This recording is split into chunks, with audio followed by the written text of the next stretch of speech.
Looking at these two videos from Devin Booker and Chris Paul, you can understand a lot about the success of the Phoenix Suns this season and how they won in a close game against the Utah Jazz last night. So let me show you just how unguardable these two can be.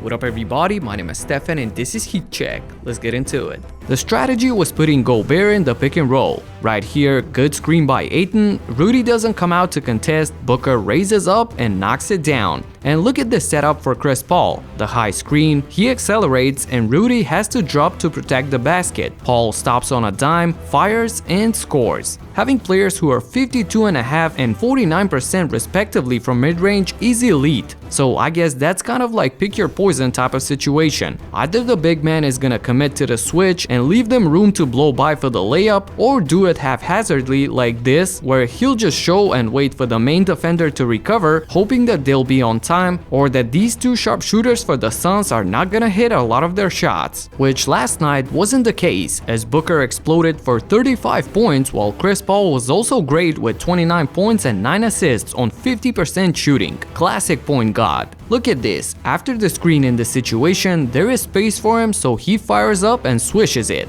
But when Gobert commits to him and fully switches, look at the laser pass in traffic to find the cutting Ayton. Amazing. And this was the story throughout the entire night. The entire season actually, as Phoenix is firmly in the number 2 spot right behind Utah. When you have CP3 on your team, everything seems to click and players seem to get better. Devin Booker is one of the biggest beneficiaries of this mentorship and Chris was quick to give him credit after the game. From the time you started working with Booker in training camp, what from his game have you seen improve the most? I don't know, it's just really nothing that Book can't do. You know, he can go right, he can go left, he can create for others, he defends, he's a two-way player. It's been a lot of fun. You know, I didn't know what to expect when I came, but I knew the mentality of Book, right? And so, and I'm excited about the things to come. One of the things that won't show up in the box score for Devin is a play like this one, where he doesn't have to score to impact the game. Right here, he recognizes the opportunity, sets a back screen for Cam Johnson, who is wide open, and knocks down the 3. A clutch basket late in the game to give the Suns a 5-point lead, which they'll ultimately be able to keep it to win this game. I promise that later on, I will make a more detailed video about how both Book and this entire team as a whole have been able to completely turn things around from a losing franchise to a number 2 seed in just one season. Of course, all of that because of the point guard himself, Chris Paul. As for the Jazz, while these 2 losses in a row don't look the best, especially being from 2 potential playoff rivals in Phoenix and Dallas, I still would like to say one thing. I love the fact that they have stayed competitive in both games despite shooting way below their average on threes, which has been their identity so far this season as the team with the most makes from downtown. They still got the shots they get, so in my opinion, it's just a matter of getting back on track and continue to make them. After all, they were on a 9-game winning streak just before these 2 games, and they're still the best team in the league, so I wouldn't be too concerned at this moment if I'm Quinn Snyder. But yeah, for all you young hoopers, master the mid-range and the pick and roll. As you can see, it can become an unstoppable weapon in your arsenal.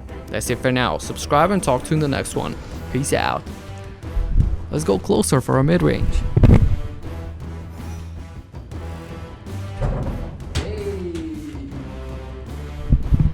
Me, Devin Booker, and Chris Paul. That's the only 3 guys, man, from mid-range. Peace.